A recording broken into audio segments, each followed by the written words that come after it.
Welcome to this lesson. Andre and our staff have combed through our best lectures, speeches, and presentations to bring you today's principle. As you watch these lessons, keep in mind how you might best apply the morals, wisdom, and principles in your ordinary daily activities. We know that what we practice and support with intention, we can improve on. Leadership and diversity advocacy requires that we practice both mentally and in the demonstration of our values. Take this time to reflect on your behaviors, build on your strengths, and minimize your areas of weakness. Remember, we look forward to seeing who you become. Andre and our team at AM Horizons will start you on this journey now. Public, that's what we do. We don't make widgets, and that's just the reality of where we're at. And so it's really big with regard to people skills, attitude, and how you project and rock and roll and carry on with people, etc. And so it's kind of nice over the last couple of years, got to know Andre, we've seen a couple of his presentations. And so anyhow, we're going to have a little presentation. And I just want to let you all know that Wright County had a great turnout with regard to the 4 presentations that we're going to be putting on with regard to the employees.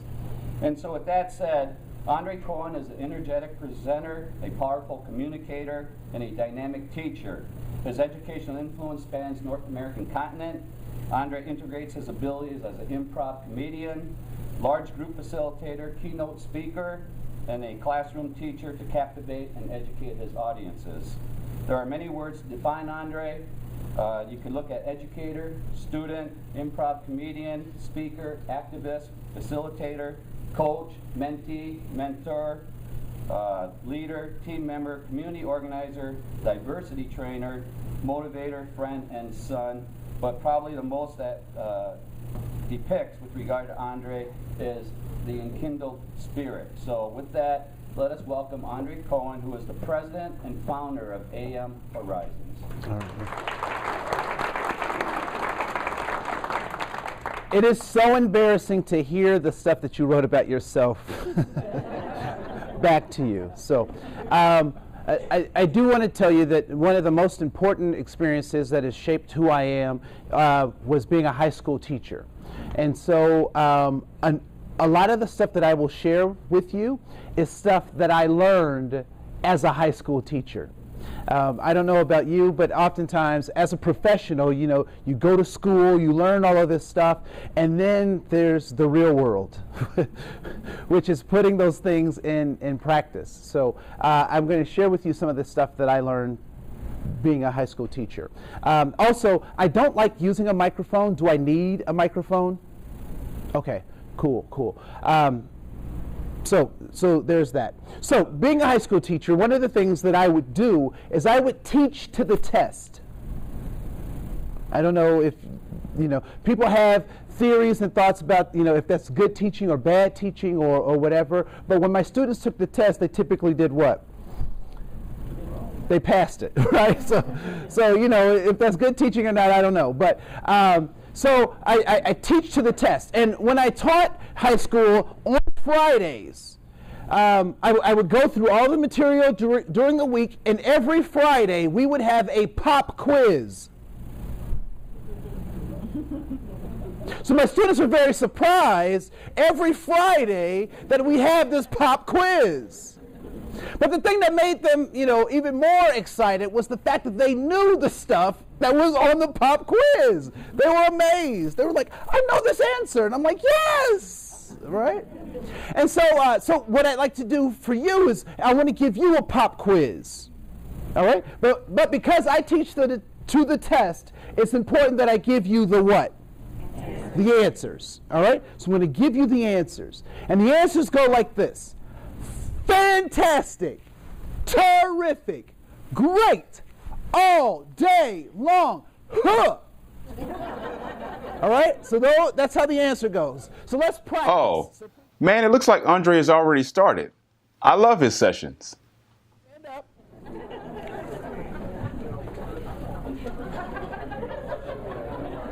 So we're going to practice the answer. The answer is fantastic, terrific, great, all day long, huh. Now, I will tell you, that if you don't do it, you look goofy and everybody else looks cool. All right, just so you know. All right, so that's the answer. All right, the question is this: Wright County, how do you feel? Fantastic, terrific, great, all day long. All right. It is very clear that there are Lutherans here. I happen to be an evangelical, so we're like all excitable and stuff. And Lutherans are very much the same way, except they keep it contained. So I want you to let out your inner enthusiasm, and I'll ask the question again. Wright County, how do you feel? Fantastic, terrific, great, all day long. Very good. Have a seat. Have a seat.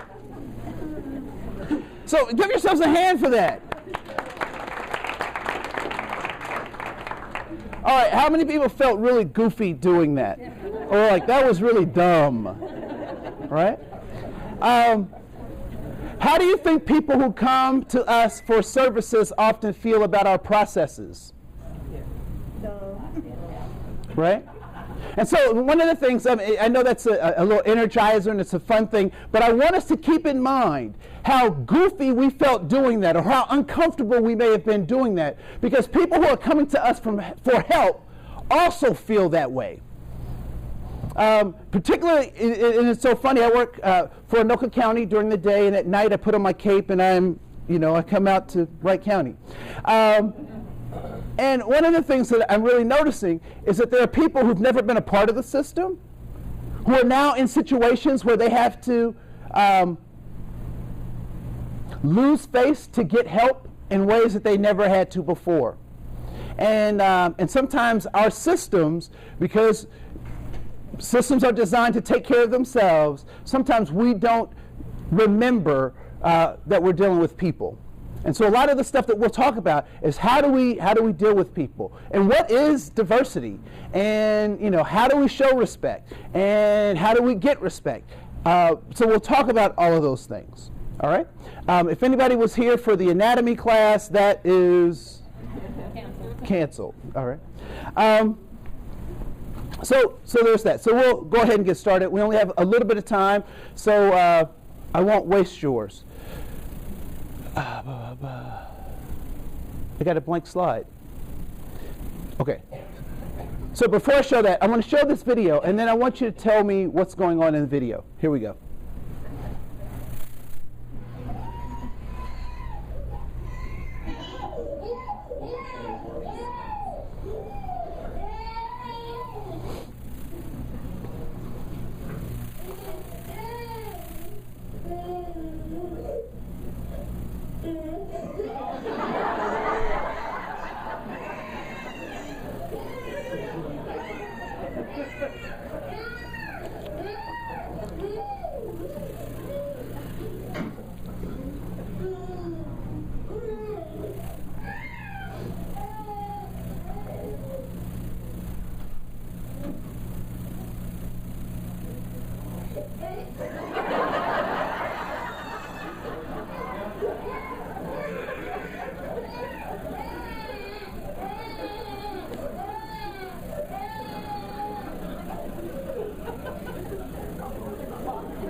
All right, so what's going on here? What's obviously going on?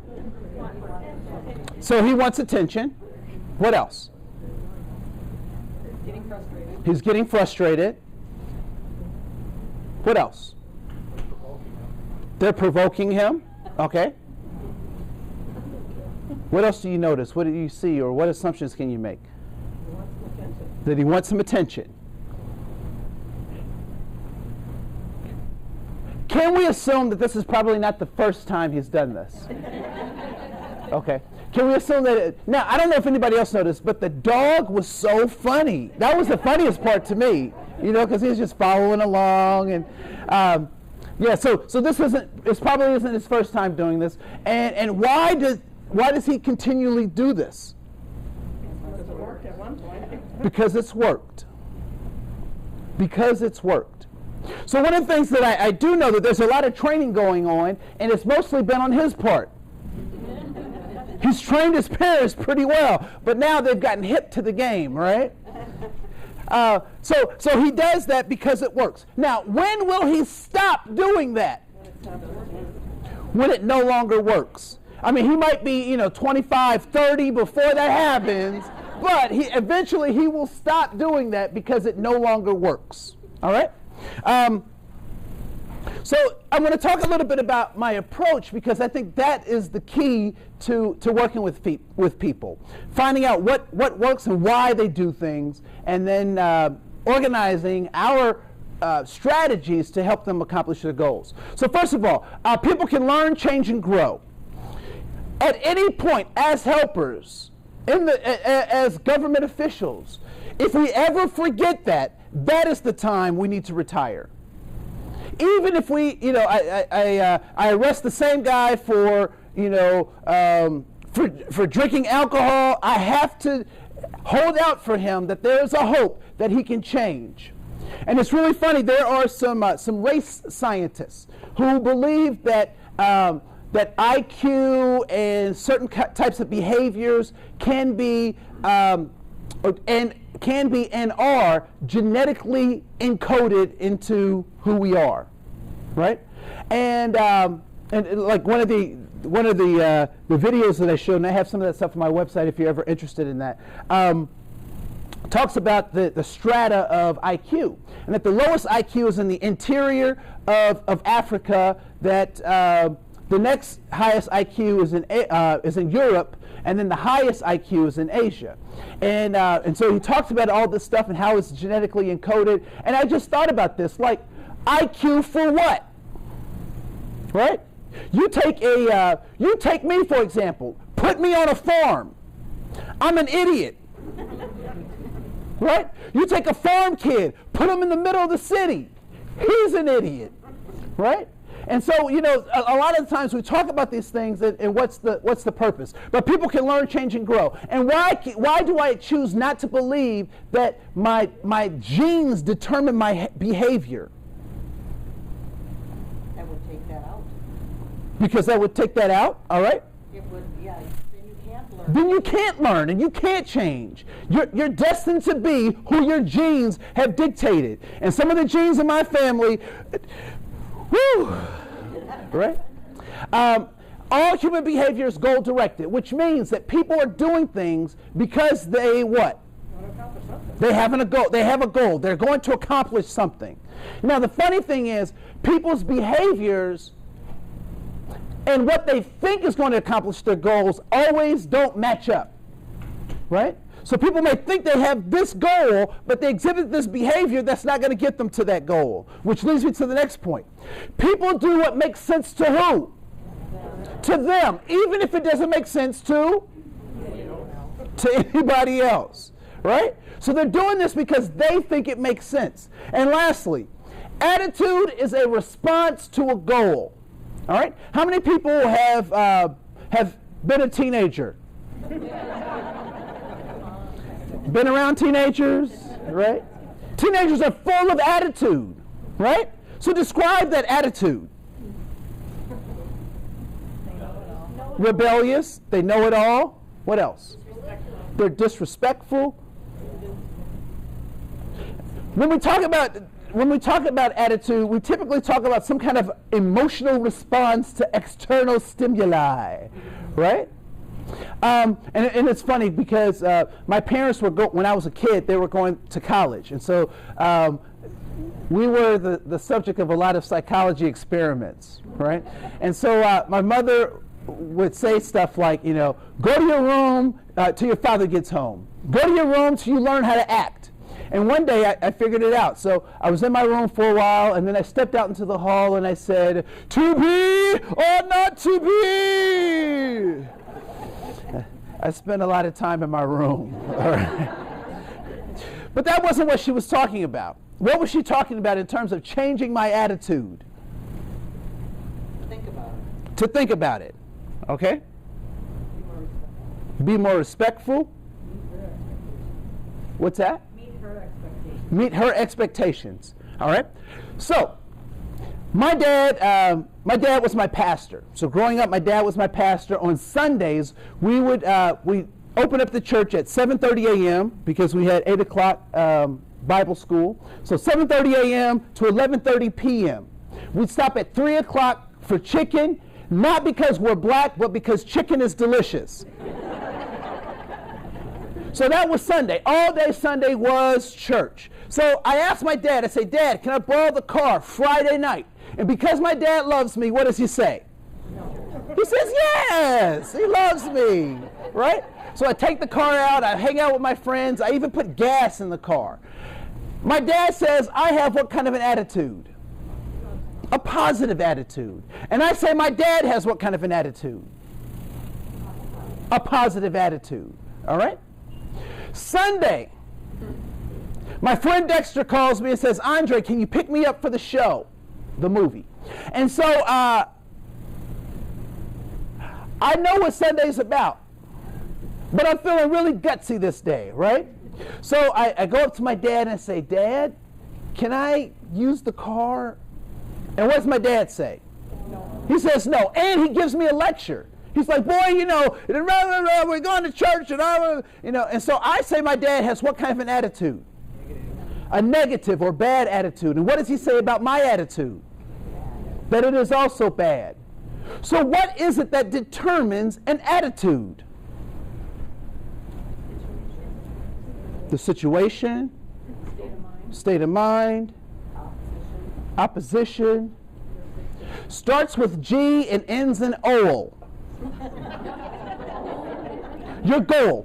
When you reach your goal, you have a good attitude. When you don't reach your goal, you have a bad or poor attitude. Right? I mean, just think about teenagers. When they get what they want, it's almost as if they purr.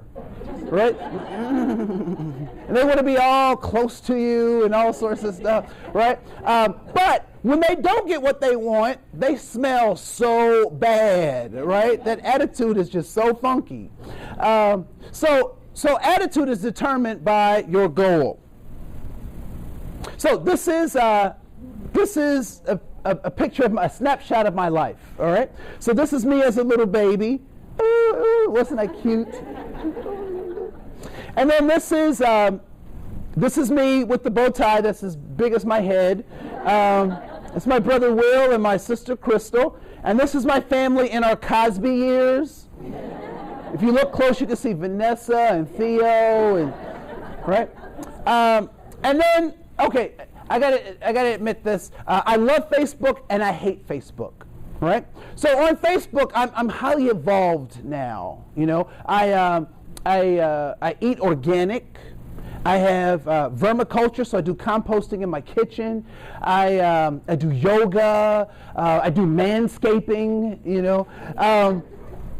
So I'm highly involved. So I put all this image out there, and there are people who knew me before I made this transition. And they keep putting up pictures blowing my image, right?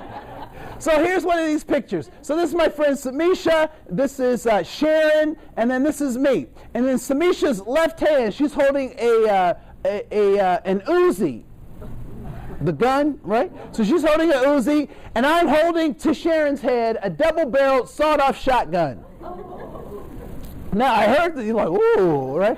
So okay, I'm not who I used to be. Let me just say that. And my pants are sagging. Right? So I'm holding that gun. But I have to give you the context, all right? Because the context makes all the difference. Now, we were at a concert. Now, and if you know what the band plays, that's great. But I think the name of the band will kind of give you the context at which we were kind of hanging out and why these guns are there, right? So the name of the band that was playing was Public Enemy. Right? So even, you know, so just put that together. So I'm holding the gun. And I thank God that I don't have to be Public Enemy anymore. And so I am my father's son. In 1968, what was going on in the world? Vietnam, cities were burning. What else? What else? Civil rights, okay. All sorts of things were happening. Oh, I forgot to tell you. I'm African American. I didn't want anybody to be alarmed, okay? And my parents were African American. And in 1968, they were seniors in high school. And what one event could have had a huge impact on my African American parents in 1968? The assassination of Dr. Martin Luther King. Oh, I forgot to tell you, this is these are my grandparents, and these are my two uncles. And Wow. that's my dad. Sorry for the interruption. I needed a break. Andre was challenging some of my basic assumptions. While I get myself together, check this out. Wow. Sorry for the interruption. I needed a break.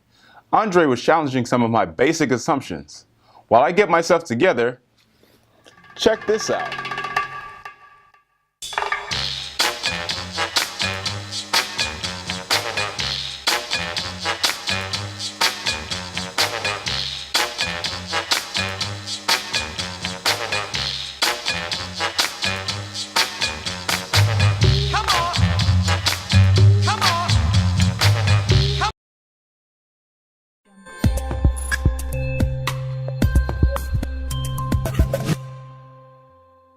Right there in the middle. And so in 1968, my dad turned 18. My parents graduated from high school. My dad said, I want to do something about the assassination of Dr. Martin Luther King. And my grandfather said, great, but do it someplace else. Right? So my dad goes off to college and he joins this group called the Black Panthers. Now, I don't know what you know about Black Panthers or what you think you know about Black Panthers, but primarily they were a political party that wanted to lift up poor people, and specifically poor black people, right? So and one of the remnants of the Panther Party's struggle and platform is something called the Federal School Lunch Program. The government said, Panthers, we like that idea, but we don't like you. So my father was a Panther, and then in 1970, the most amazing, beautiful, incredible thing that could ever happen to my father happens. I was born. And at that point, he realizes that the revolution is no place for a family, and that the retirement plan for revolutionaries sucks. So he cuts his afro, takes off his leather jacket, and he gets an L7 square job, a regular 9 to 5. And on that regular 9 to 5, he gets a call from God. Now what happens when you get a call from God? You answer, right? I was in one session, the guy said, you run. And I'm like, where? Where do you go? Where do you go, Jonah? Right? So my father became an evangelical Pentecostal fire baptized preacher. Hallelujah! Yeah, I am my father's son. So in my presentation, if it seems like I'm getting a little political, it's not my fault. If it feels like I'm preaching, well, that just goes with it. And some of you may say, you know what, I'm a good guy, or I'm a good lady, and I'm on your team. And so you're just preaching to the choir. But in the words of my father, the choir needs preaching too. All right? So that's a little bit about me. So let's talk a little bit about diversity. If I ask 100 people what diversity was, how many responses do you think I would get? 100. Probably 100. Our attorneys say 200. Right?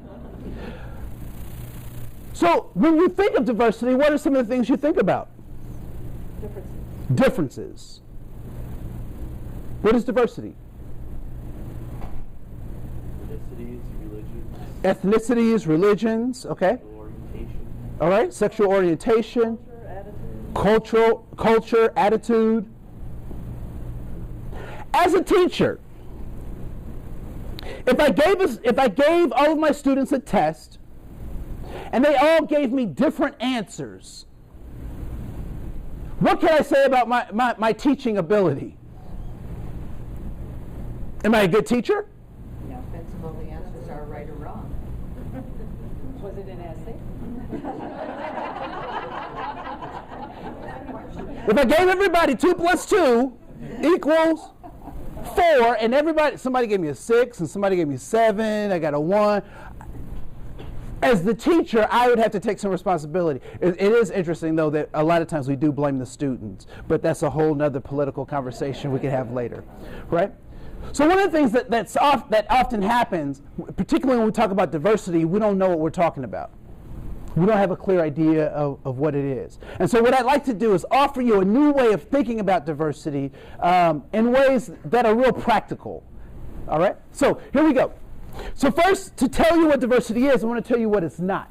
All right? So first of all, diversity is not political correctness. We did a really good job in the 90s of pausing people before they said dumb stuff. But political correctness has become what? It's the standard. Stupid. It's a joke, for crying out loud, right? I don't know what to call people anymore. You know, and it's funny. Some people were in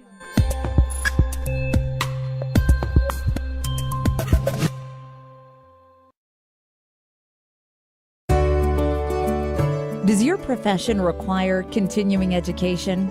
Tired of overpaying for less than great seminars? Are you ready for education on your terms? It might be time to enroll at organizationallift.org, the key source for continuing education credits, ethics, and elimination of bias credits. Each of our courses will contain a clear syllabus, readings, media, games, and exam questions. High standards. You'll be required to pass the course at 90% or better. At the end of the course, you'll be awarded with a certificate that will serve as course documentation. Courses range from $125 for one session course to $350 for a multi-session course. Andre Cohen is the chief facilitator for organizationallift.org, and as such, he provides 24 hours availability to courses focused on developing cross-cultural competence, effective conflict mitigation, and practical methods for increasing discretionary effort. So join us at Organizational Lift and experience what higher learning should be. Organizationallift.org.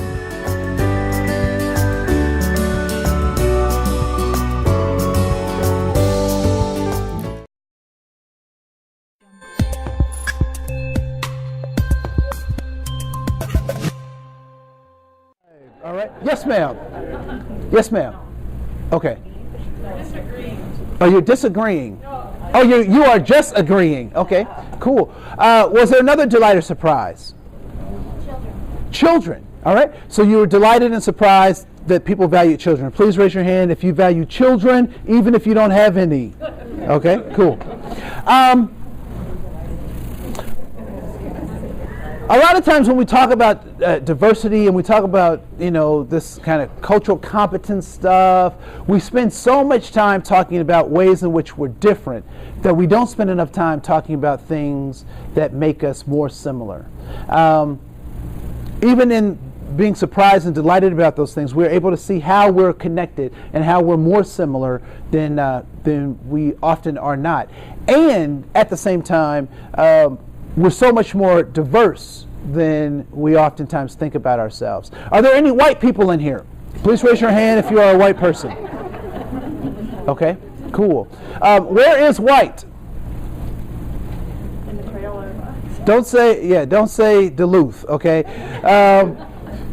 Where's white on the map? Before you were white, you were something else, right?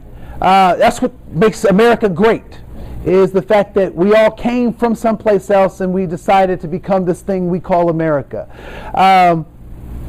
And so oftentimes we forget what makes us different in ways that we don't often think about, right? So, but I also know that some of you, are Catholic, and some of you are Lutheran, and some of you are Swedish, and that's very important. And you know those differences. I might not know those differences. All right. Anyway, what I'd like for you to do is we're going to do if you take one and pass it down and back. I want to do a quick assessment with you.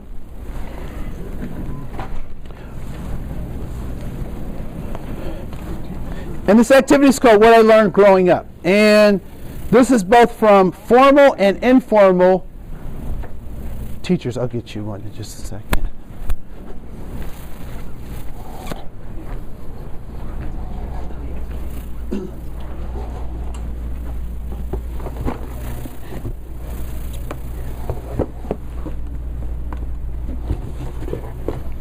Do we have enough going down, back, and around? Here you go. So what I'd like for you to do is, very simply, does everyone have one? Okay. You have extras? Okay, you just set them on the floor and I'll pick them up later. Thank you.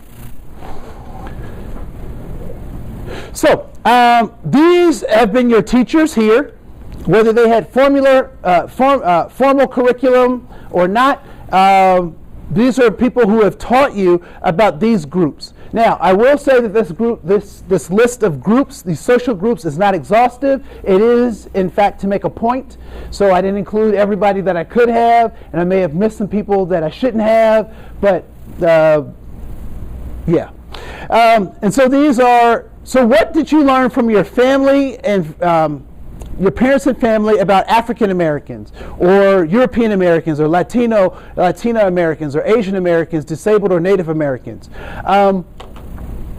And so if you learned something positive, I'd like for you to put a plus. If you've learned something negative, I want you to put a negative. If you've learned nothing, I want you to put a 0. All right? The size of your plus and the size of your minus determines how much you learned or how much you didn't learn. All right? And you can have pluses and minuses in the same box.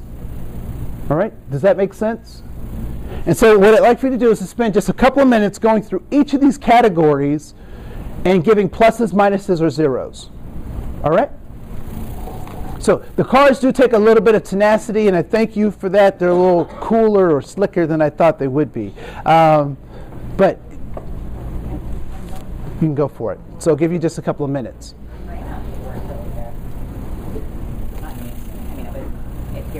Okay.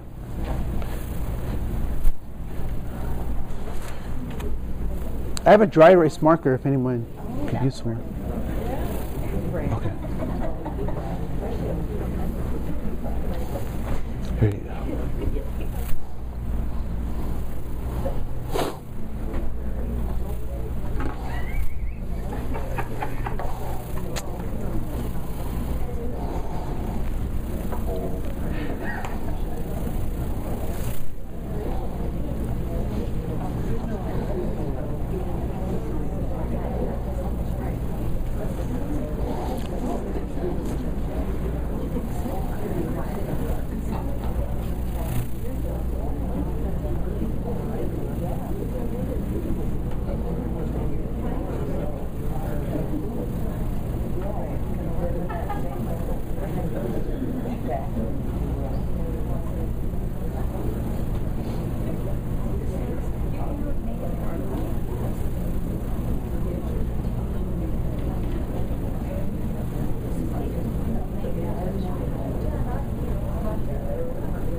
All right, stop.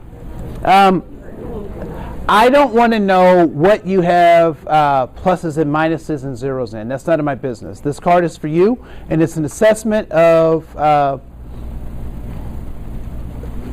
your life, or what you've learned or what you haven't learned. And so what I am curious about is, as you were filling out that card, were there any thoughts or emotions that were stimulated by going through this process? And what were they?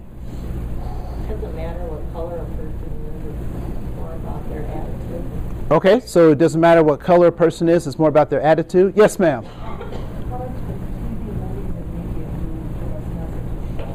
Okay, how much TV, movies, and media do give us messages about other people? Okay. Other thoughts or emotions as you were going through this? Yes, sir. It doesn't matter the group, they all have pluses and minuses. Okay, so it doesn't matter the group, they all had pluses and minuses? Yes. The people that I was more emotionally attached to, like family and friends, their positive or negative messages have a lot of influence, especially early on. Okay. There's a lot of emotional attachment to that influence. Okay, so the people you were emotionally attached to had a lot of influence on how you saw the world.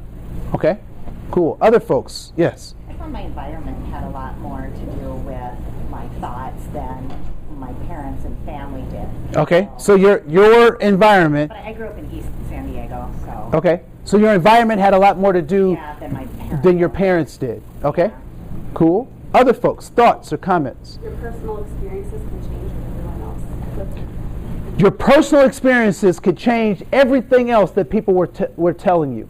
And this was funny. I was just doing a workshop over in St. Michael, and it hit me like a lightning bolt in the middle of my presentation. I was like, ooh, I was kind of embarrassed to have this epiphany in front of all these people. But when I thought about this exercise, when I have negatives for folks, I have negatives for the whole group.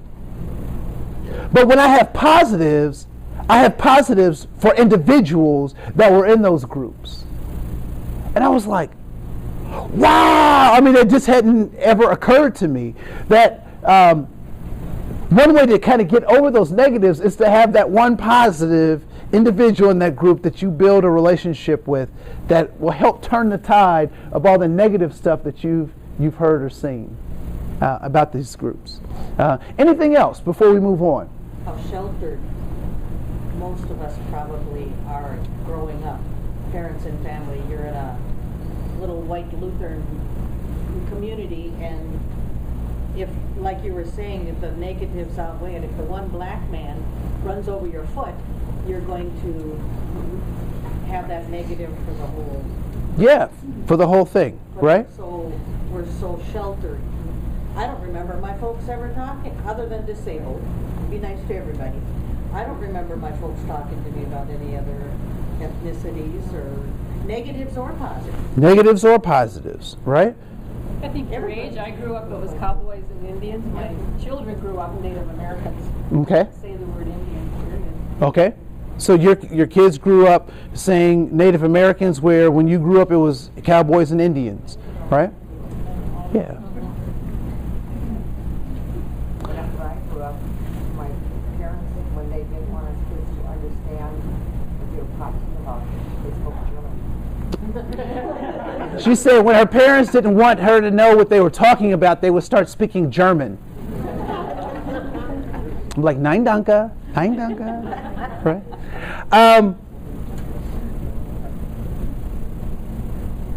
I find it very interesting that, okay, so here's something. How many people drive cars or have ridden in a car? Raise your hand. All right. Do those cars have blind spots? Yes. Typically, where are they? So they're right behind you. Where else? Okay, the sides. Where else? Above you. Okay. Okay, so right by the doors. Okay.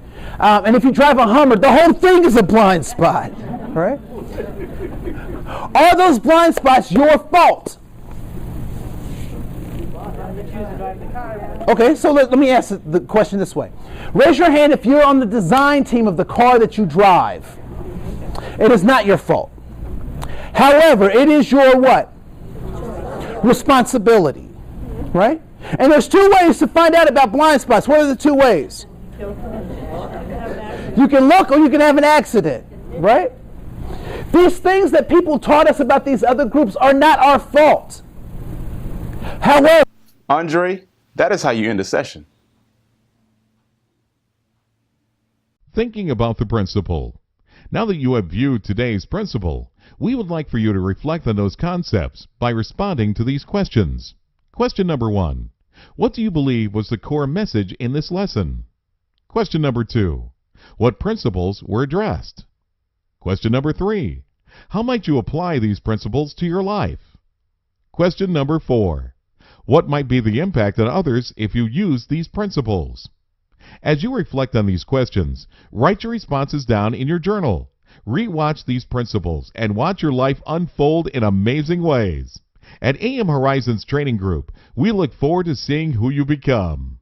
Brought to you by amhorizons.com and organizationallift.org. That is amhorizons.com and organizationallift.org.